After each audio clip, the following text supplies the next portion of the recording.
Hello everyone, কেমন আছো তোমরা সবাই? আশা করছি সবাই খুব ভালো আছো আর আমিও মোটামুটি ভালোই আছি। গুড আফটারনুন সবাইকে। তো আজকের ভিডিওটা ওই দুপুর থেকে স্টার্ট করেছিলাম আর কি। আসলে কি বলো তো, অনেক দিন থেকে কোনো ভিডিওই দেওয়া হচ্ছে না। তো ভাবলাম আজ একটু ছোট্ট ব্লগ ভিডিও তোমাদের সাথে শেয়ার করব। তবে হ্যাঁ, কী ভিডিও শেয়ার করব সেটাই ভেবে উঠতে পারলাম না। তো হঠাৎ ভাবলাম যে না, আজ একটা রেসিপির মতোই কিছু একটা শেয়ার করব তোমাদের সাথে।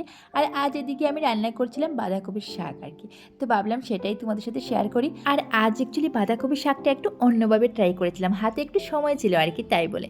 তো এখানে দেখো পুরো আস্ত একটা বাঁধাকপি আমি কেটে একটা প্লেটের মধ্যে রেখে দিলাম। আর আরেকটা প্লেটের মধ্যে আছে এখানে তেজপাতা আছে, কাঁচা লঙ্কা আছে, টমেটো আছে আর এলাচ আছে, সেটা এলাচটাকে ফাটিয়ে রেখেছিলাম আর কি।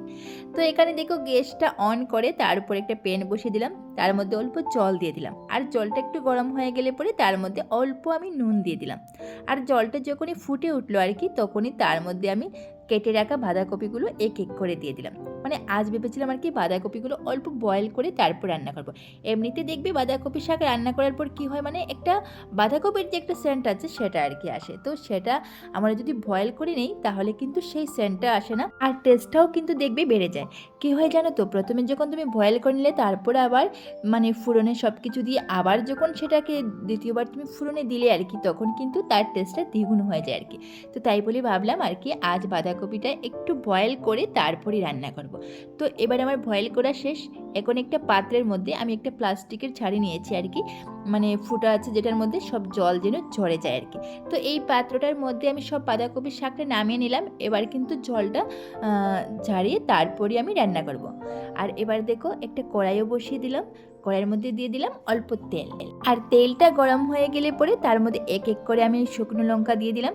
শুকনো লঙ্কা দিয়ে তারপর 3টে এলাচ আমি একটু ফাটিয়ে তার মধ্যে দিয়ে দিলাম। ফাটিয়ে দিলে পরে কী হয়, বেশ সুন্দর একটা মানে সেন্ট আসে আর কি। তারপর দিয়ে দিলাম 2 টুকরো দালচিনি, তারপর কেটে রাখা 2টো তেজপাতা মানে কেটে আর কি দিয়ে দিলাম।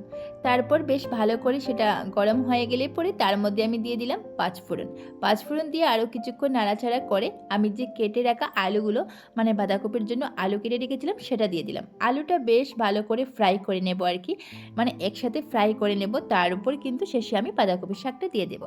তো আলুর মধ্যে এক এক করে হলুদ গুঁড়ো দিয়ে দিলাম, লঙ্কা গুঁড়ো দিয়ে দিলাম, দিয়ে বেশ ভালো করে আলুটাকে অল্প কষিয়ে নিলাম আর কি। মানে আলুটা এক কোথায় এখানেই ফ্রাই হয়ে যাবে ভালো করে, তারপর আমি তার উপরে বাঁধাকপির শাকটা দিয়ে দেবো আর কি। এবার দেখো তার উপর আমি কিন্তু অল্প জিরের গুঁড়ো দিয়ে দিলাম। তো জিরে গুঁড়ো কি কেউ আলু ভাজাতে দেয়? অ্যাকচুয়ালি না, বাঁধাকপির শাক রান্না করবো যে তাই বলে আর কি দিয়ে দিলাম জিরের গুঁড়ো। আর তার উপর সবশেষে দিয়ে দিলাম অল্প নুন।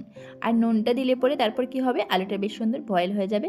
নুনটা দিয়ে অল্প নাড়াচাড়া করে কিছুক্ষণের জন্য আমি এটা ঢেকে রেখে দিয়েছিলাম, যাতে বেশ ভালো করে আলুটা বয়েল হয়ে যায় আর কি। কিছুক্ষণ পর আবার ফিরে আসলাম, এসে দেখলাম আলুটা বেশ সুন্দর কালার চলে এসেছে, মানে আলুটা বয়েল হয়ে গেছে। উপর থেকে দিয়ে দিলাম অল্প কাঁচা লঙ্কা আর টমেটো, একটা গোটা টমেটো কেটে রেখেছিলাম সেটা দিয়ে দিলাম। টমেটোটা প্রথমে দেইনি কেন নিশ্চয়ই তোমরা জানো, কারণ হচ্ছে টক যে কোনো কিছু দিলে আলুটা ভালো করে বয়েল হবে না। যে কোনো টক পাতা বলো বা টক সবজি বলো, আলু একসাথে দিয়ে দিলে পরে আলুটা কিন্তু বয়েল হয় না। তাই বলে সবশেষে আমি আলুটা বয়েল হওয়ার পরই টমেটোটা দিয়ে দিলাম। এবার যখন সব কিছু ভালোভাবে ফ্রাই হয়ে গেল, এবার উপর থেকে আমি এক এক করে ওই যে বাঁধাকপি যেটা জলটা ঝরিয়ে নিয়েছিলাম, বাঁধাকপির শাকটা সেদ্ধ করে জল ঝরিয়ে নিয়েছিলাম, সেটা আমি এক এক করে সব দিয়ে দিলাম কড়াইয়ের মধ্যে। দিয়ে বেশ ভালো করে নাড়াচাড়া করে নিলাম, মানে মশলাটা যেন ভালো করে বাঁধাকপির গায়ে গায়ে লেগে যায় আর কি, তাই। তো দেখো সবকটা আমি কড়াইয়ের মধ্যে দিয়ে ভালো করে নাড়াচাড়া করে আবার কিছুক্ষণের জন্য ঢেকে রেখে দিয়েছিলাম। আর ফিরে আসলাম কিছুক্ষণ পর, এসে দেখলাম বেশ সুন্দর হয়ে গেছে বাঁধাকপির শাকটা। এবার আরও অল্প কিছুক্ষণ নাড়াচাড়া করে কিছু ধনেপাতা কুচি দিয়ে সেটা আমি নামিয়ে নেব। তো তোমরা কে কে আমার মতো বাঁধাকপির শাকটা খেতে ভালোবাসো একটু বলবে তো।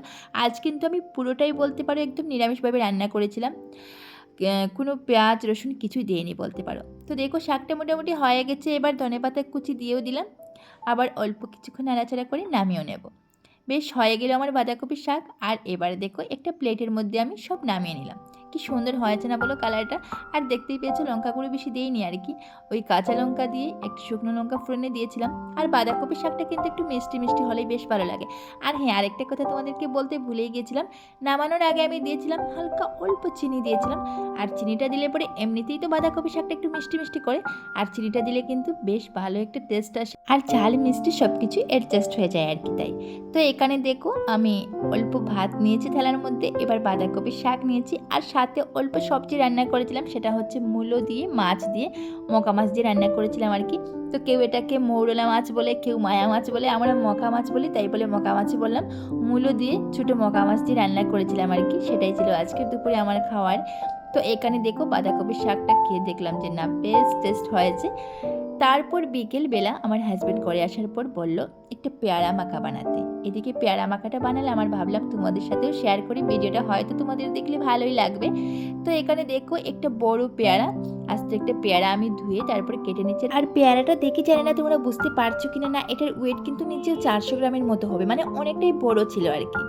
তো এটাকে দেখো বেশ ভালো করে ধুয়ে এবার একটা চাকুর সাহায্যে আমি টুকরো টুকরো করে কেটে নিলাম। যেহেতু আমি এটা পেয়ারা মাখা বানাবো আর কি, তাই বলে একদম ছোটো ছোটো করে টুকরো টুকরো করে কেটে নিলাম। আর পেয়ারা মাখা দেখবে খেতে কিন্তু বেশ ভালো লাগে, অল্প লঙ্কা গুঁড়ো আর অল্প নুন দিলে কিন্তু বেশ আর কিছুই লাগে না। আর যদি তুমি পারো তাহলে অল্প বিট লবণ দিয়ে দিলেও কিন্তু আরও বেশি টেস্ট লাগে আর কি। তো দেখো গাইস, এবার আমার পেয়ারাটা মোটামুটি কাটা শেষ। এবার সবকটা পেয়ারা একটা বাটির মধ্যে নিয়ে নেব, আর উপর থেকে দিয়ে দেবো অল্প লঙ্কা গুঁড়ো, অল্প নুন, চাইলে তোমরা কুচি করে কাটা কাঁচা লঙ্কাও দিতে পারো। সবকটা জিনিস পেয়ারার উপর দিয়ে তারপর বাটিটার ঢাকনাটা লাগিয়ে বেশ ভালো করে ঝাঁকিয়ে নেবে। তারপরে দেখবে বেশ হয়ে যাবে পেয়ারা মাখা। আর পেয়ারা মাখাটা খেতে কতটাই টেস্ট লাগে বলো, তোমাদের কার কার ভালো লাগে পারলে অবশ্যই কমেন্টে জানিও। আর খেয়ে তো কি বলবো তোমাদের, দারুণ হয়েছিল। আর এদিকে আমার হাজবেন্ড যা রিভিউ দিল, বললো নাকি খেতে অসাধারণ হয়েছে। তো চলো আমরা এদিকে পেয়ারা মাখা খেতে থাকি, আর তোমরা কিন্তু ভিডিওটা ফুল ওয়াচ করে চ্যানেলটা সাবস্ক্রাইব করে দিয়ে যাবে যারা এখনো চ্যানেলটা সাবস্ক্রাইব করোনি। আচ্ছা যাই হোক, আজকের মতো ভিডিওটা এখানেই এন্ড করছি। ফিরছি খুব তাড়াতাড়ি আরও একটা নতুন ভিডিওর সাথে। ততক্ষণে তোমরা সবাই খুব ভালো থাকো, সুস্থ থাকো, আর তোমাদের পরিবারের সকলকে নিয়ে ভালো থাকো। ফিরছি আরও একটি নতুন ব্লগ ভিডিওর সাথে। ততক্ষণে তোমাদের সবাইকে টাটা, সবাই খুব ভালো থাকো।